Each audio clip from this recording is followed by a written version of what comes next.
Conditions May Apply by CinnamonPinecones. Read by Distracted by Books. Chapter 81, A Breaking Point. About 2.5 months into the program, Izuku was starting to really feel it. He was sleeping better, though. Much, much better.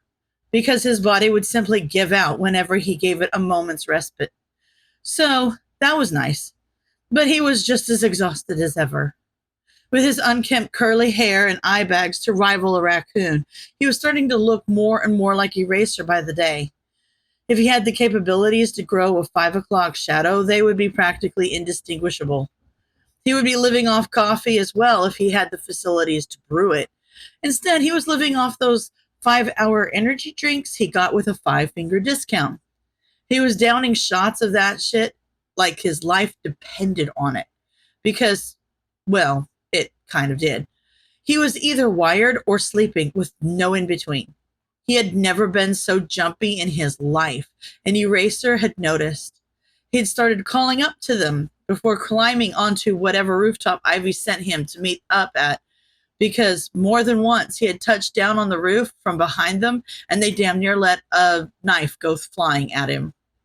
Yes, caffeine definitely had its downsides, but he'd rather his senses be artificially sharpened than dulled by exhaustion. The streets had been quieter, but it was still uptown. It wasn't safe to let your guard down here, and with all this caffeine, his guard had turned into a tripwire. Eraser had been bugging them about it, asking them what had happened and if they'd been sleeping. Once, he even asked, only half-jokingly, if they were on drugs, which was fair because they technically were. They kept brushing him off and saying they were fine, but they could feel his eyes on them like a hawk at all times. Ivy was acting weird, or at least weirder than usual.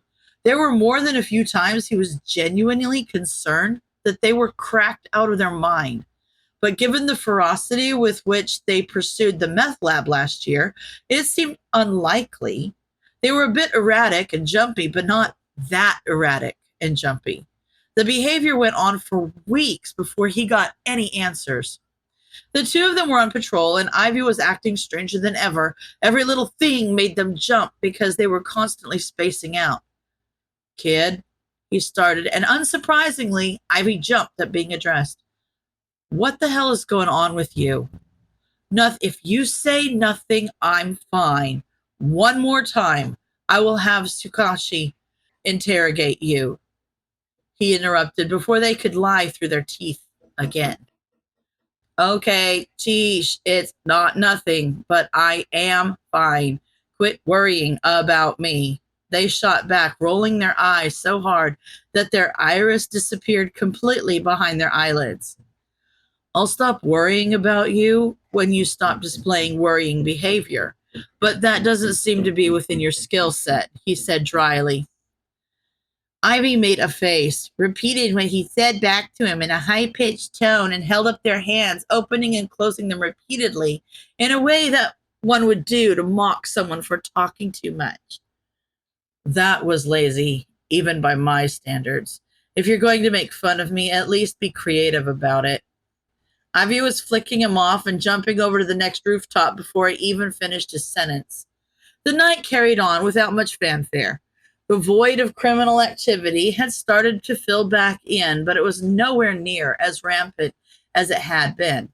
It made for a busier patrol than his old route, but not by much. Around 1:30, they heard shouting coming from a nearby alley. They perched themselves on the roof overlooking the commotion. 2 men were shouting at each other, but it hadn't gotten physical.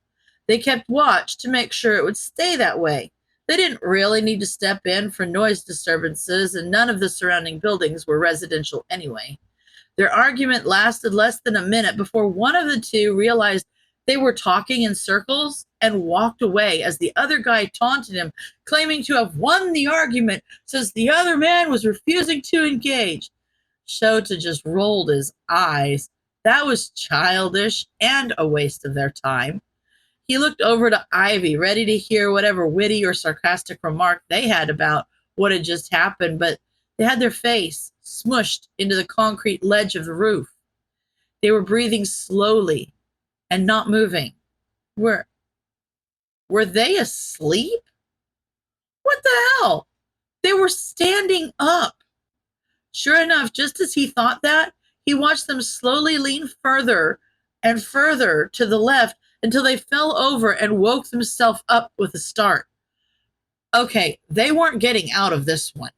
They just fell asleep on patrol, standing up in less than a minute while people only like 50 feet away from them were shouting loud enough to be heard several streets over. Shota didn't bother with conversational conventions. He just looked at Ivy with his arms crossed and said, "Explain." Ezekiel was screwed. Mother Hen wasn't letting them out of this one. Dang it. Taking a quick snooze, they responded readily with feigned nonchalance from their spot sprawled out on the rooftop. Ivy, what the hell is going on? You were standing up, and we hadn't even been here for more than a minute. I'm tired. Sue me. That's not normal amount of tired, and you know it. I've told you before, you can't patrol if you aren't at your best. It isn't safe for either of us. Hell, it's not safe for you to be that tired in any situation. Are you narcoleptic? No, I'm not narcoleptic. I'm fine. I just didn't realize how tired I was. You didn't realize you were tired enough to fall asleep standing up? He asked incredulously before realization dawned on him. Is that why you've been so jumpy? Caffeine? He mused aloud. That made sense. They were on drugs, just not hard ones. How much caffeine have you been drinking? I don't know. 3 or 4 a day. Coffees? No, those little energy drinks, they said, pulling one out of their pocket to illustrate their point. 4? He balked. They cringed a bit at his volume, but didn't correct him. Ivy, you're going to give yourself a heart attack at this rate. That's over 8 cups of coffee worth of caffeine. You know that, right? Kami, he thought he was bad for struggling to adhere to a strict 6 or fewer cups a day policy. Yes, I am capable of basic arithmetic. Thank you for clarifying, though. They drawled out in an exasperated tone. How were they this stupid? How could they possibly be so smart, yet so stupid? Fine. If they were going to act stupid, he was going to treat them accordingly. Yes, Ivy, very good. I'm so proud of your math skills. What's your level of understanding of medicine, though? Because that seems a little deficient to me. Let's test it. I've got a question. Heart attack bad or heart attack good? He asked like he was speaking to a toddler. They just glared at him. Ah, I see. That's where the issue was. Heart attacks are actually bad, though. So we shouldn't try to induce them through caffeine overdoses. He continued in a less cheery but equally demeaning tone. Kami, Ivy was rubbing off on him too much. That was beyond catty. They didn't argue or react to his tirade at all. And when he finished, they asked, "You done?" with no emotion in their tone. They looked so tired all of a sudden, like they'd been hiding it this whole time. Their shoulders drooped and their eyes shut halfway, as if the effort to keep them up was too great of an expense. Good. Tired was better than petulant. Maybe he could get some damn answers. Why? Why what? All right, maybe they weren't completely done with being petulant. Why are you doing this? What's so important that you have to drug yourself into a paranoid frenzy to keep going? He clarified, even though he knew his question had been clear enough. Identifying information, Eraser. They quipped back, the standard response he got whenever he asked a question they deemed too personal. It wasn't long after their talk on the rooftop where he found them sitting on the ledge and talking hypothetical nonsense that this behavior started. They said something about their day job. Did it have to do with whatever offer they'd gotten?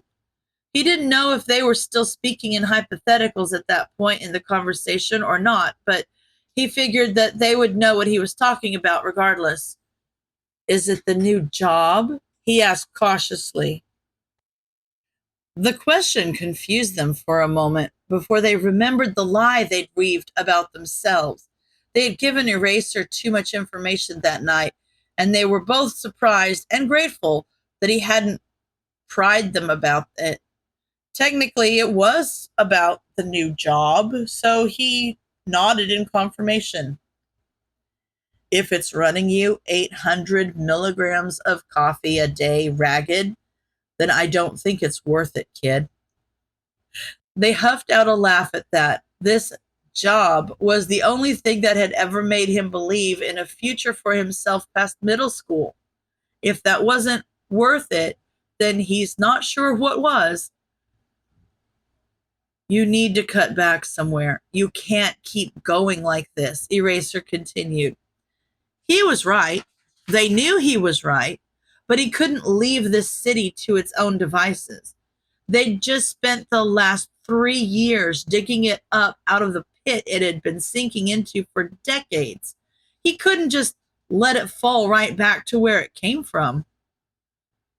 Yeah, I know. He reluctantly agreed. He couldn't keep this up. Maybe if they kept Sundays a break day? He propped himself up against the ledge of the roof, brought his knees to his chest, and fiddled with his shoestrings before continuing. I don't think I can do Sundays. I work all day on Sundays now. But Ivy, this isn't about anyone else. Whatever may or may not happen in your absence is not your responsibility. Eraser interrupted. I know people will start to notice the schedule, but how many weeks will it take for anyone to both catch on and take advantage of it? A month? Maybe more? The least you can do is take a break. Maybe we can do short patrols once every few weeks to throw people off, or I can patrol on my own. There are other solutions besides working yourself into an early grave. I don't want you patrolling on your own, they countered immediately. Ivy, I patrolled solo for nearly a decade straight before I met you. I think I can handle once a week. I thought you were the one berating me for being reckless. Patrolling alone for decades sounds pretty reckless to me, they quipped. First of all, decade, not decades. I don't know how old you think I am. And second of all, you also patrolled alone before we met. Hypocrite. Hot, kettle, black, whatever. Fine. I'm sure I could convince Mike to take a night patrol from time to time, Eraser offered. Mike can't keep up with you. He doesn't have the mobility, he argued before he realized how mean that was. Wait, I didn't. They tried to backpedal, but Eraser was already laughing at them. Don't you dare tell them I said that, they ordered as they buried their face in their hands. We've patrolled together before, kid, he said once he stopped laughing. We know how to adjust our speeds and stick together. Plus, his legs are longer than you are tall. He's really not that slow. I could probably rope Midnight in pretty easily as well. She already works nights. Their agencies won't drop them over patrolling somewhere they're not supposed to one day every other week. They're too high in the rankings for a stunt like that to fly. He mused out loud. Regardless of that, we don't need to figure this out right now. You need to go home and sleep. No more Sunday patrols, and we're keeping the random floating break day. 2 nights off is more than reasonable. We both already have a second full-time job. I don't want to hear you argue on this. he stated with finality. Izuku was so tired, he couldn't bring himself to argue anyway, so he just nodded. The look of surprise and worry on Eraser's face gave away just how out of character that was for them. But again, they were too tired to care. Oh, yeah, okay. We'll figure it out. Yeah. He trailed off weakly. You know you don't have to give everything your all, kid. It's okay to do only what is absolutely necessary every once in a while. An average performance isn't going to get someone like me very far, he countered before he could think better of it. Thankfully, Eraser knew them well enough to know not to ask about whatever the hell they meant by that. He just gave him a sad nod. Well, you don't have to be above average around me, at least. I already know what you're capable of, and taking a break isn't going to make me think less of you. It'd actually do the opposite. He was too kind. Izuku didn't know what to say to that, so he just looked at him with a sad smile, hoping to communicate what words couldn't. End of chapter.